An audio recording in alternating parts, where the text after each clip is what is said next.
Se você crê e concorda, aplauda ao Senhor. Amém.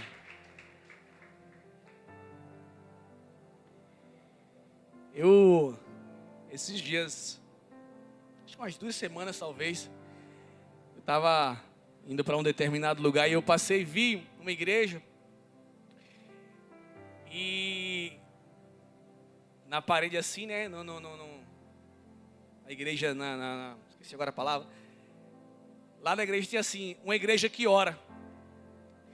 E foi bem legal isso aí para mim, porque eu nem me chamou tanta atenção, na verdade, que eu nem lembro o nome da igreja. Só que isso aí me chamou a atenção. E mesmo que pareça ser óbvio, uma igreja que ora, toda igreja tem que orar, mas alguém que ora é alguém que expressa a sua dependência do Senhor. Quando nós oramos, nós entregamos para o Senhor as nossas limitações, a nossa pequenez, mas também nós pedimos para que o Senhor possa estar conduzindo e tomando controle de tudo. Então a oração é a nossa dependência por completo no Senhor. É por isso que nós fazemos tantas vezes e até pouco para daquilo que nós precisamos em todo o tempo. Amém? Não tem nada a ver com a pregação, é só que eu lembrei aqui agora, tá?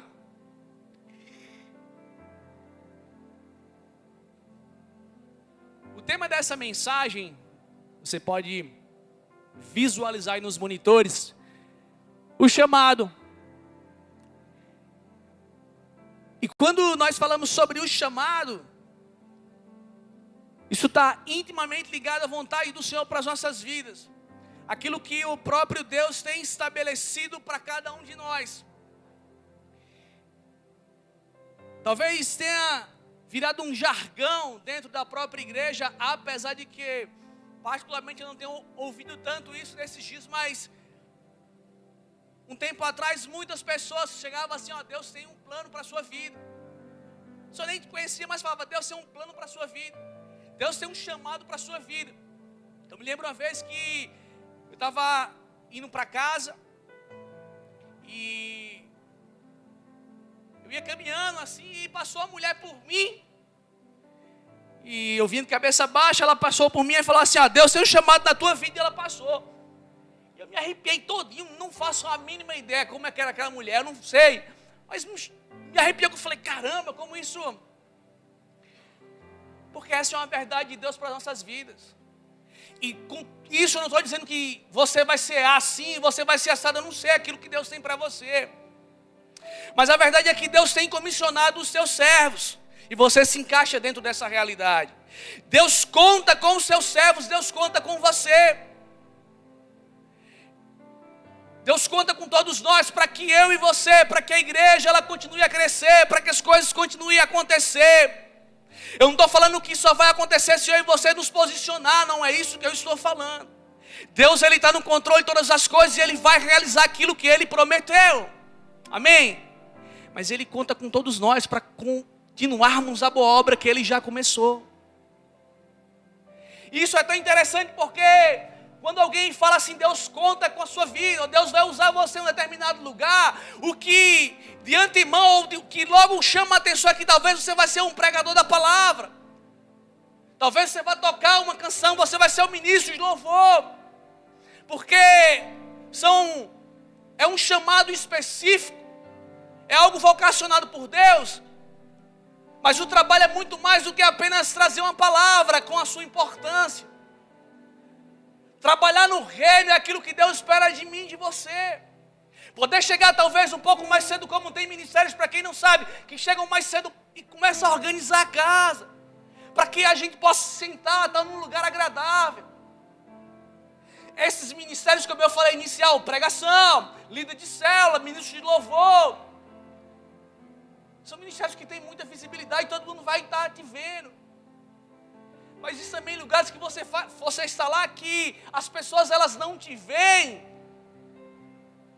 Mas o Senhor tem olhado para os seus servos. E pegando só essa observação para deixar muito claro para você, não busque aprovação humana. Não busque os aplausos humanos. Não busque o reconhecimento humano. Há um Deus que Ele tem olhado sobre aquilo que é dele. Eu estou falando da igreja e nós precisamos chamar a atenção do Senhor com as nossas ações. E vai muito mais, novamente, do que o momento da palavra. Vai muito mais do que um momento de adoração. É uma vida, são escolhas feitas todos os dias. É algo que nós vivemos em todo o tempo.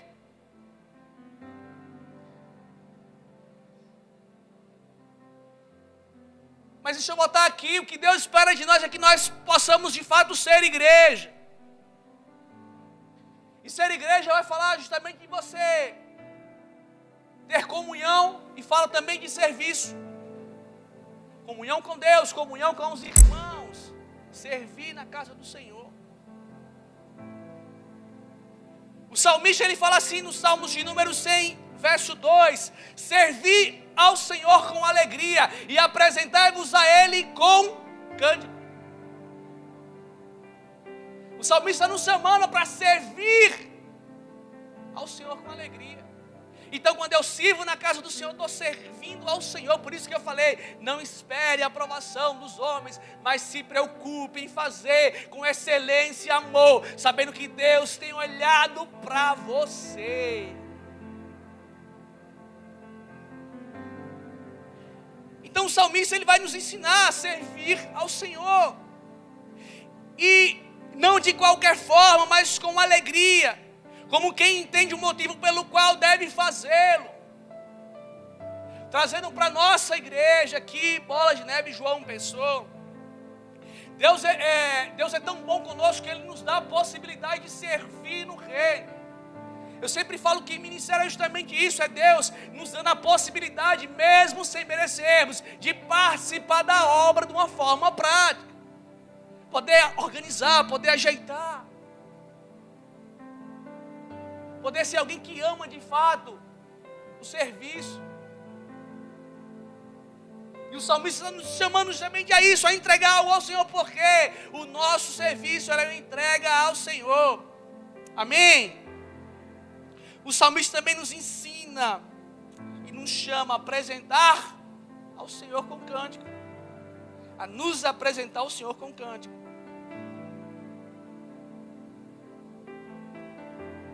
Nosso papel aqui é fazer você entender aquilo que o próprio Deus tem chamado você a fazer.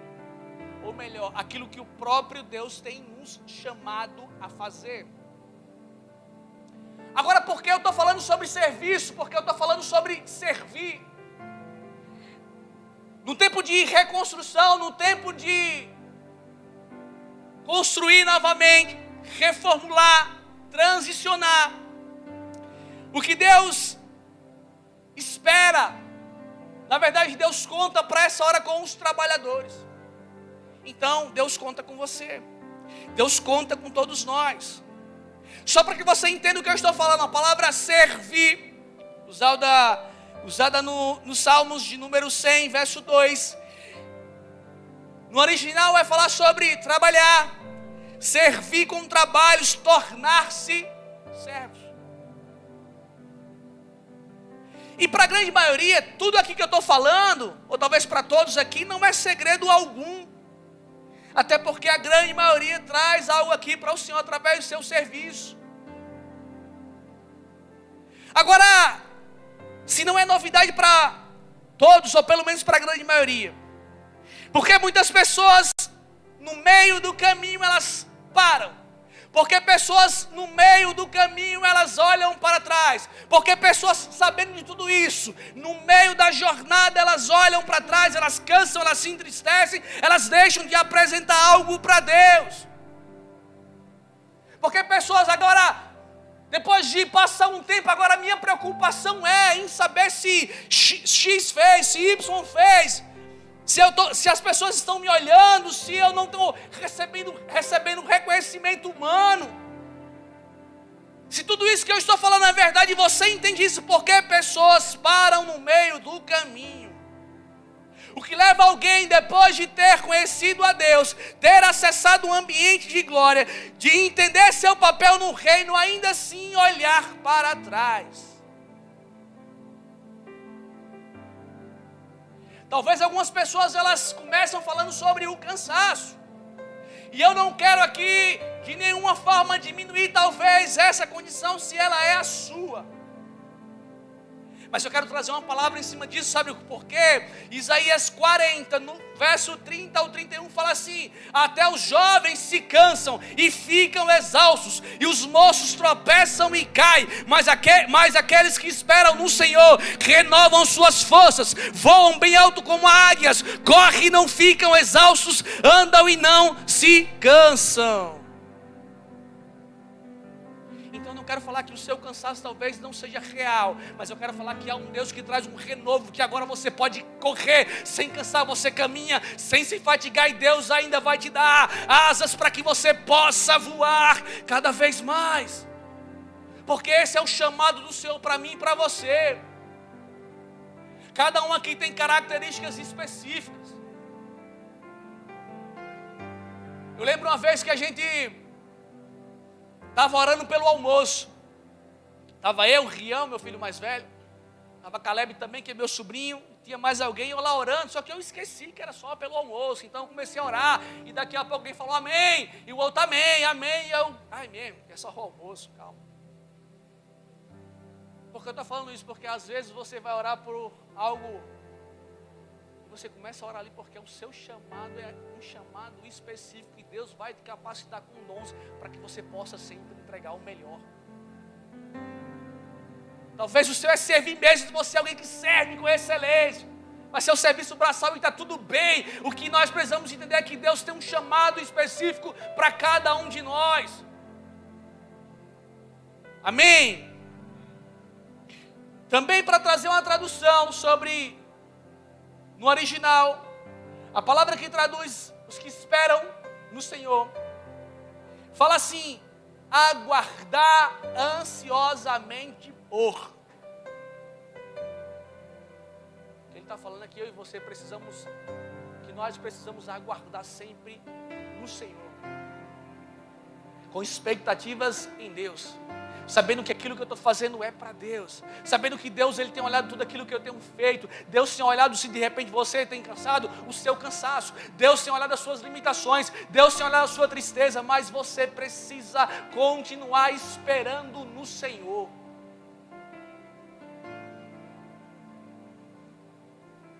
Os nossos olhos precisam sempre estar em Deus, porque novamente o reconhecimento humano não é o que nós precisamos buscar, porque o reconhecimento humano alegra o coração, mas o reconhecimento de Deus revela a aprovação.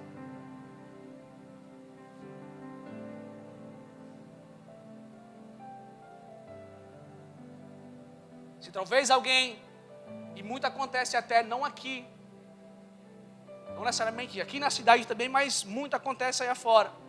Se alguém se preocupar em trazer um sermão que alegra o seu coração, essa pessoa ela está buscando a sua aprovação, e certamente ela terá. Mas de que vale ser aprovado por todos e ser reprovado por Deus no final das contas. Como também, talvez, se a palavra ela for muito dura para você, você não vai se alegrar, talvez, com aquele que está liberando a palavra. Mas se a vontade do Senhor que isso aconteça, é onde nós recebemos a aprovação do alto. É onde nós recebemos a aprovação do Senhor. Por isso, não trabalhem pelo reconhecimento humano, pois isso alegra o coração. Mas que a gente possa trabalhar para que Deus ele possa olhar para todos nós e dizer: servos bons e fiéis. Não se mova pelos aplausos nem pelos elogios. Mova-se na certeza de que Deus tem validado a sua entrega. Agora, será que Deus ele tem? Será que as nossas ações têm chamado a atenção de Deus de uma forma positiva? Será que Deus tem aprovado a nossa conduta? Será que Deus, ao olhar para essa casa, para mim e para você, Deus tem se alegrado com aquilo que nós temos feito? Será que Deus tem encontrado corações aqui dispostos a servir? Corações de pessoas que querem se entregar ao Senhor de uma forma verdadeira? Será que Deus, ao olhar para esse lugar, num culto como esse, quinta-feira à noite, domingo às 18 horas nesse ajuntamento, será que Deus pode olhar para esse lugar e ver corações sedentos pela presença dEle? Será que Deus, ao olhar para esse lugar, Ele vê um povo que está somente aqui com o interesse de levantar um incenso agradável a Deus?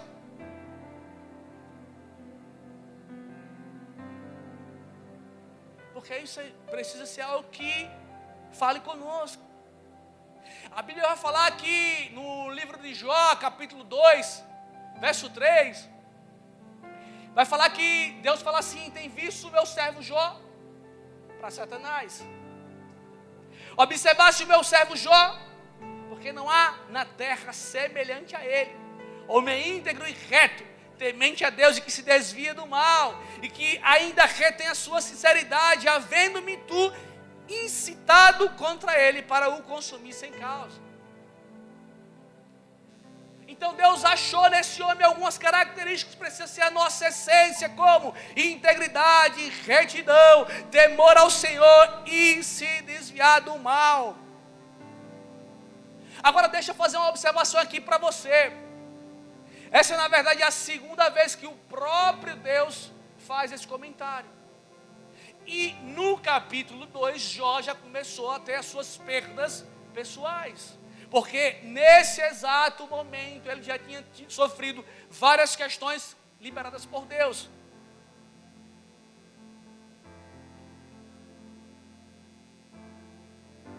Agora deixa eu voltar aqui nas características, olha naquilo que a palavra trouxe sobre esse homem. Integridade, retidão, temor ao Senhor. Porque dessa forma nós conseguimos atrair o olhar do Pai. Dessa forma nós conseguimos alegrar o coração de Deus. Porque a integridade vai falar de alguém que não falta força física, alguém que é calmo, alguém que é moralmente inocente. Já a retidão vai falar de alguém que é justo, que é agradável. Temor ao Senhor fala de alguém que escolhe andar em obediência. Desviar do mal, alguém que entendeu que só existe um caminho a seguir, e esse caminho é em direção a tudo aquilo que Deus tem nos ensinado. Por que eu coloquei esse exemplo aqui? Porque você andar dentro dessa realidade quando tudo está funcionando, quando tudo está fluindo, é maravilhoso.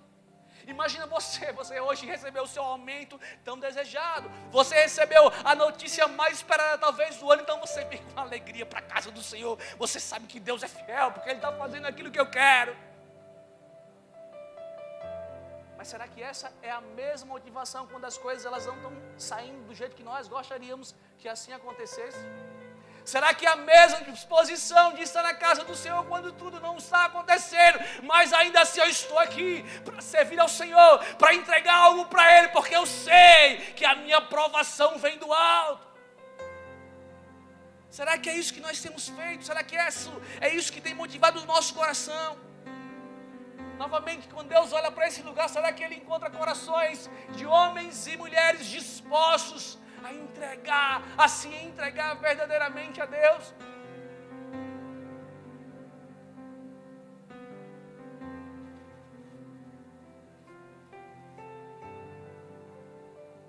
E deixa eu fazer uma observação aqui, eu não estou falando de performar, amém?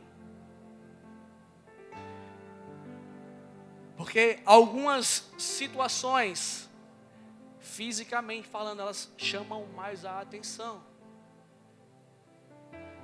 Então talvez eu possa pular e gritar aqui nesse lugar. Eu posso até dançar aqui. Mas talvez o meu coração está tão distante de Deus, que Deus ele certamente não irá aprovar nada daquilo que eu estou fazendo. Mas dentro de alguém que está no seu silêncio ali, apenas sentado, apenas chorando, porque ele não se contém na presença do Senhor. Mas fisicamente falando, ele não está expressando muita coisa. Mas dentro dele um coração que é rendido ao Senhor, esse tem atraído o favor do Senhor. E nada contra nenhum nem outro. Estou falando de motivação que está no coração. Isso aí eu não posso julgar. É você e Deus. A não ser que você me encontre, eu não vou saber o que de fato você tem vivido. Mas Deus é aquele que sonda os nossos corações. Amém?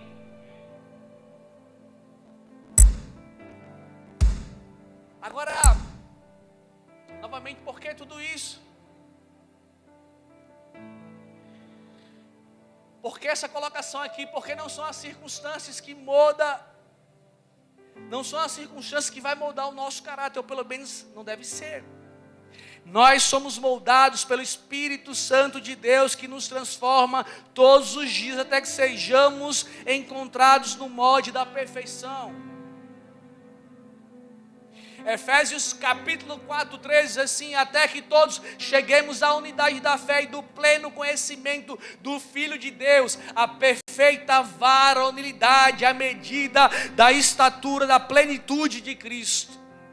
Até que cheguemos nesse lugar, até que nós possamos ser cada dia mais parecidos com o Senhor. E essa maturidade, ela não está falando de uma convicção doutrinária, para que talvez alguém pense que isso aí está ligado ao meu muito conhecer da palavra, ao seu muito conhecer a teologia. Não está falando sobre isso. Não está falando de maturidade, onde você é grande o suficiente para fazer escolhas, também não. Está falando de chegarmos no caráter perfeito de Cristo Jesus, aquele que cumpriu o seu chamado com perfeição e declarou, Mateus 26:39, que diz: e indo um pouco mais para adiante, prostrou-se sobre o seu rosto, orando e dizendo: meu Pai, se é possível, passa de mim este cálice, porém não seja como eu quero, mas como tu queres. Resumindo, não a minha vontade, mas seja a tua vontade sendo estabelecida. Uma maturidade que agora eu deixo as minhas vontades de lado para viver aquilo que Deus tem para a minha vida. Eu deixo as minhas escolhas pessoais, por melhores que elas possam ser, para viver aquilo que Deus tem desejado e liberado para mim. É o chamado de Deus para mim e para você. O próprio Jesus, em um determinado momento, um pouquinho antes dele cumprir o seu propósito, ele vai falar se possível for, passa de mim esse cálice. Talvez é você, Deus, eu não aguento mais essa pressão, eu não aguento mais esse trabalho, eu não aguento mais passar por isso, são muitas dores, são muitas aflições, eu não aguento mais. Jesus fala assim: se possível for, passa de mim esse cálice, mas todavia seja feita a tua vontade. Esse tipo de maturidade que Deus espera de mim e de você. Deus, é a tua vontade. Deus, não é a minha vontade, não é o meu querer, não é aquilo que eu quero, é a tua vontade, é o teu querer, é aquilo que o Senhor quer para a minha vida. Porque dentro dessa realidade, agora eu passo a andar não de acordo com aquilo que eu quero, mas eu passo a buscar saber qual que é a direção de Deus para a minha vida. Eu não estou falando necessariamente apenas de você sair de um lugar ou permanecer no lugar. Eu estou falando da sua vida, aquilo que Deus quer para você nesse tempo e nessa estação.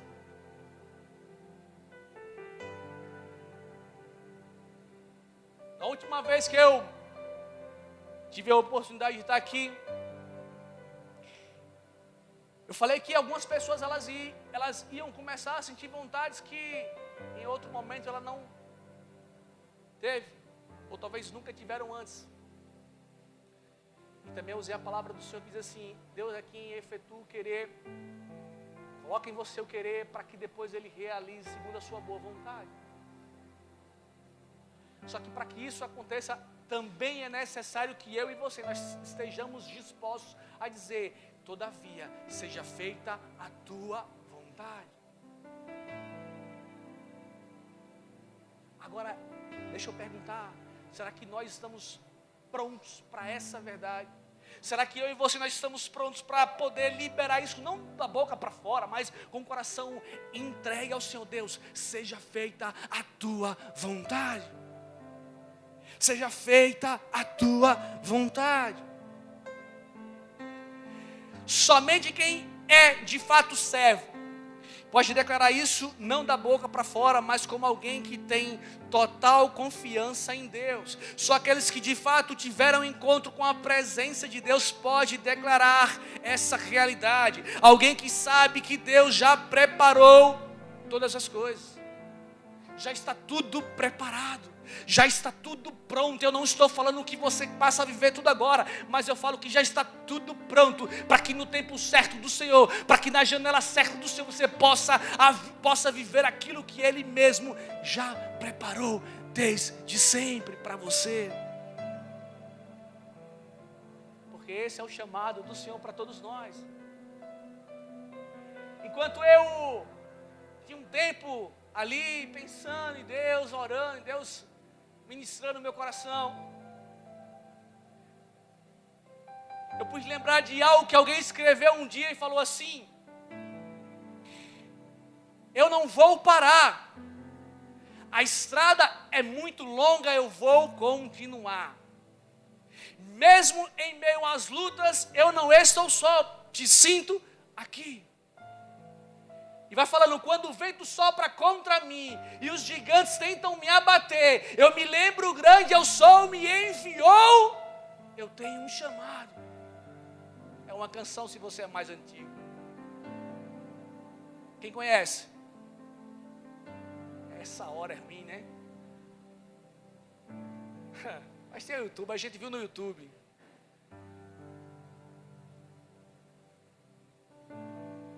Mas é alguém que expressa o seu coração voltado a servir ao Senhor. Não importa as dificuldades, não importa os problemas, não importa as aflições e as decepções. Eu sei a quem eu sirvo. Eu sei que o Senhor é quem precisa aprovar as minhas ações. E a minha confiança precisa estar no Senhor em todo o tempo.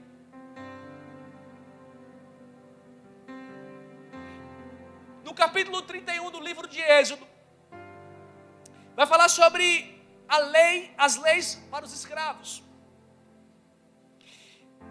E o texto mostra que Deus ordenou a Moisés que desse aos israelitas as seguintes orientações. Todo aquele que comprasse um escravo israelita deveria deixá-lo trabalhar durante 6 anos. E no 7º ano ele seria libertado. Essa era uma ideia para que o povo tivesse uma certa igualdade entre os israelitas. Entre outras orientações. E essa lei, como eu falei, visava uma realidade de igualdade entre todos, os israelitas. Porém, o texto faz uma observação que diz, Êxodo 21, versos 5 e 6. Mas se aquele servo expressamente disser, eu amo meu Senhor e a minha mulher e meus filhos, não quero sair livre, então seu Senhor o levará aos juízes e o fará chegar à porta ou à ombreira, e o seu Senhor lhe furará a orelha com a sovela, e ele o servirá para sempre. Servo de orelha furada. O que a lei dizia para quem era escravo israelita? Numa janela de tempo, ele era liberado para voltar à sua normalidade, a não ser mais escravo. Essa era a lei. 6 anos ele trabalharia, no 7º ano ele teria a sua carta de alforria. Só que faz uma observação, o texto que diz assim, mas se alguém chegando nesse período, ainda assim ele quiser permanecer ser escravo, e ele falar, eu amo meu Senhor, tem uma forma pelo qual essa pessoa será sempre escravo, ela sempre servirá ao seu Senhor. Esse homem ele precisa ser levado ali aos juízes, depois ele vai levar até a porta ali, ele recebe uma marcação, uma marca, e a partir de então ele passa a servir o seu Senhor para todo o sempre. A lei da época. Mas o que isso tem a ver com os nossos dias? Quando eu entendo o chamado do Senhor, eu vou permanecer servindo a Ele para todo o sempre. E por que eu estou falando isso mais uma vez? Porque nos dias difíceis, porque nas dificuldades, nos problemas, mediante a ventos contrários, Pessoas, elas acabam olhando para trás. Pessoas acabam esquecendo dessa realidade. E muitos passam a olhar para trás e viver tudo aquilo que não é a vontade de Deus para eles. Mas quando aquele que fala assim, eu amo o meu Senhor, ele sabe, eu sirvo para o meu Senhor, eu sirvo ao meu Senhor, eu não sirvo a homens, eu sirvo a Deus. Então não importa o que aconteça, eu já recebi a marca necessária e agora eu serei servo para sempre.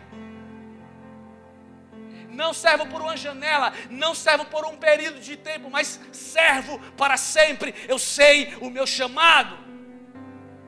E você precisa saber o seu chamado. Então, quando alguém desejava ver essa realidade dessa forma, tinha todo um ritual que precisava ser feito, realizado. Agora, por que alguém, então, olhando para o texto, por que então alguém podendo ser livre, alguém podendo fazer o que quisesse fazer, essa pessoa ela escolhe permanecer servindo ao seu Senhor? O que essa pessoa viu? O que essa pessoa sentiu? O que essa pessoa recebeu? Que ela prefere estar nesse lugar do que viver a liberdade que o mundo nos oferece.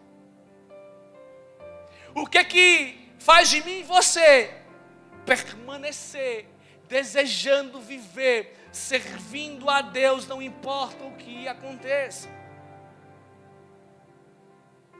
O que essa pessoa, fazendo essa escolha, o que essa pessoa teve acesso? O que leva alguém a querer permanecer em um lugar como esse? O que faz você manter o foco? O que nos faz manter o foco? O que nos faz dizer, eu prefiro ficar? O que te faz permanecer crendo nas promessas? O que te faz viver o chamado? E eu vou responder para você: a palavra de Deus, a presença de Deus. É por isso que nós precisamos de encontros com Ele. Precisamos sentir a tua presença.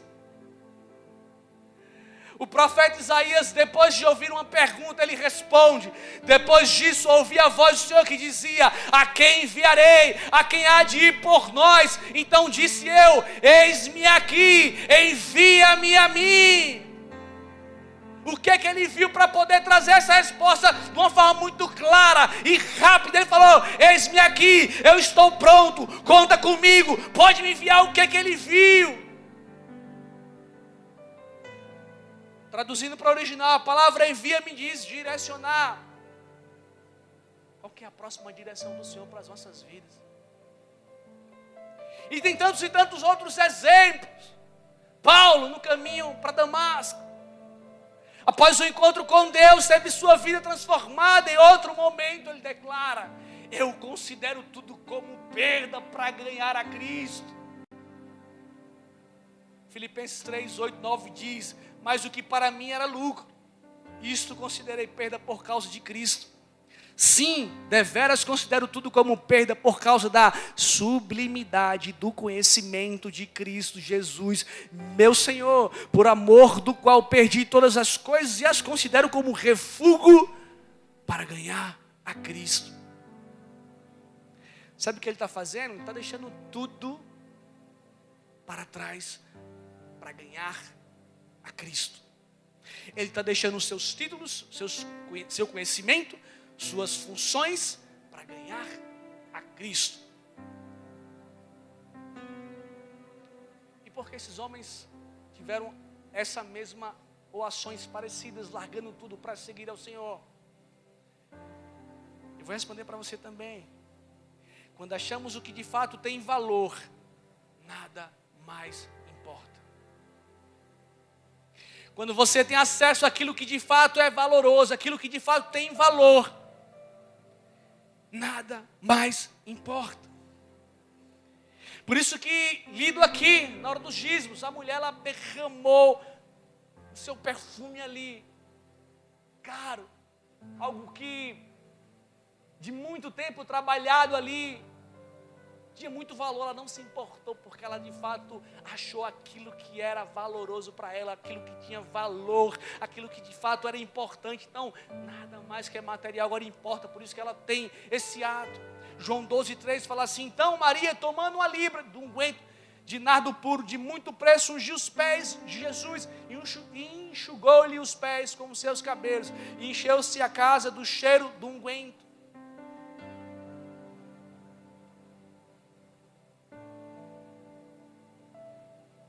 E aí as pessoas vão falar: não gasta com isso, tem outras coisas para fazer, poderíamos fazer tal coisa. Não gasta tempo fazendo isso, vamos dar outros rolés. Só que alguém que entendeu aquilo que de fato tem valor, nada mais importa.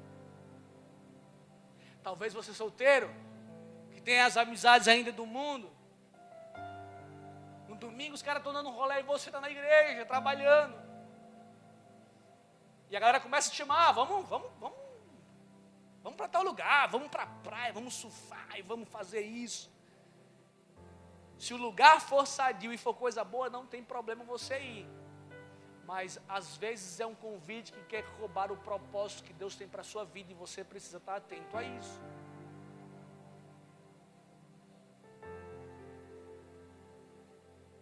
Sabe o que Maria faz com esse exemplo aqui, nessa ação?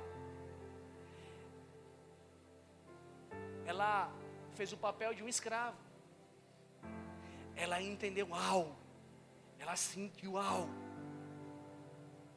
E mais uma vez, entre tantos exemplos que a Bíblia traz para mim e para você, será que Deus encontrará disposição em nossos corações para continuar a boa obra nesse lugar?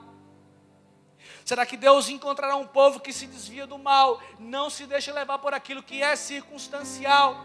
Homens e mulheres íntegros, homens e mulheres que temem a Deus, homens e mulheres que andam em retidão, homens e mulheres que se desviam do mal, pessoas que estão dispostas a cumprir o chamado do Senhor, não importa o que aconteça. Porque quando nós entendemos isso,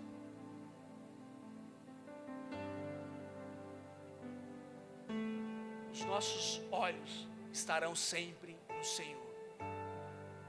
Quando eu e você entender essa realidade, os nossos olhos estarão sempre no Senhor, buscando a aprovação do Senhor, servindo ao Senhor, entregando os nossos corações rendidos ao Senhor.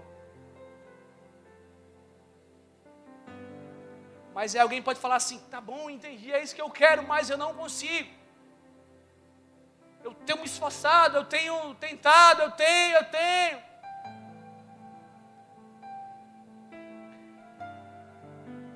Esses exemplos aqui citados, Maria, Paulo, entre outros, esses homens, eles tiveram acesso à presença de Deus. E é nesse lugar, na presença do Senhor, é onde de fato nós somos transformados, é onde nós temos o nosso caráter transformado, é onde nós somos transformados pelo Senhor. E é nesse lugar que nós recebemos o combustível necessário para cumprir o chamado do Senhor para todos nós. Amém? Se você puder, feche teus olhos.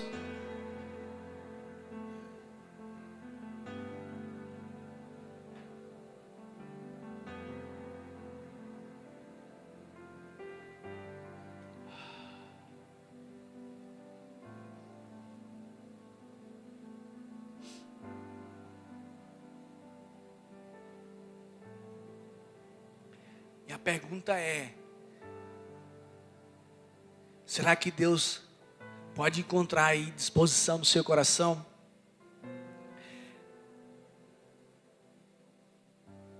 Uma das coisas que, quando eu tenho a oportunidade de conversar a respeito da palavra, enfim,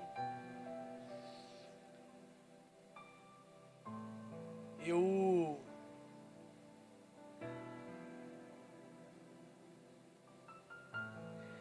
faço o seguinte: eu trago uma colocação e digo que Os 12 que Jesus escolheu, eles não eram os melhores. Eles não eram os mais sábios. Eles não eram os mais capazes. Na verdade, nessa fila tinha muitas outras pessoas que podiam estar no lugar deles se essas características fossem à medida que Cristo levasse em conta na hora de escolher os seus discípulos. Mas ele viu algo naqueles homens. Algo que ele precisa ver nos nossos corações também. Eu não sei vocês, mas eu não sou o mais capaz. Longe disso. Sozinho eu não tenho condição de fazer nada. Mas Deus, Ele tem um chamado para mim e para você. E essa resposta pode ser dada por você mesmo. É você que precisa entender aquilo que Deus está te chamando a fazer, aquilo que Deus está te pedindo. Somente você pode dar essa resposta para Deus, mas a minha pergunta final é: será que Deus vai encontrar disposição nesse lugar? Nós vamos a esse culto adorando, e será que nós temos condições de entregar um incenso agradável a Deus através de uma adoração, através de orações, de pedidos, de gritos pela presença de Deus? Será que Deus, nesse exato momento, Ele encontrará corações aqui que desejam a sua presença? Pessoas que querem o renovo do Senhor, pessoas que querem a transformação que somente Ele pode nos dar. Isso não vem de métodos humanos, mas isso é o poder de Cristo em nós. A presença poderosa do Espírito Santo vindo sobre nós. Por isso, enquanto o louvor adora, aí mesmo no seu lugar, você pode entregar algo precioso ao Senhor.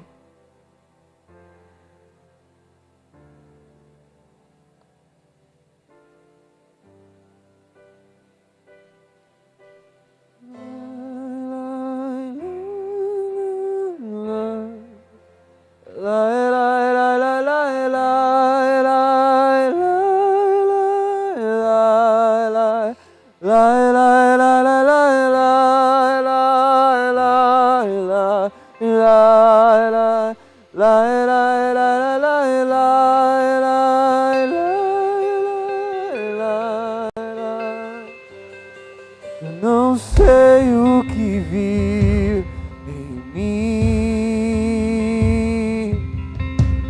para amar-me tanto assim. É tanta paciência, tanta misericórdia, me fizeste desejável para ti. Me escolhestes antes que eu dissesse sim. É tanta graça, eu não pude resistir. Me chamaste pelo nome, me compraste com teu sangue e me fizeste desejável para ti. E leva-me, Senhor, a tuas câmaras de amor, onde eu me apaixono mais por ti. E leva-me, Senhor, dentro do teu coração. Eu encontro. E leva-me, Senhor, a tuas câmaras de amor, onde eu me apaixono mais por ti. E leva-me, Senhor, dentro do teu coração.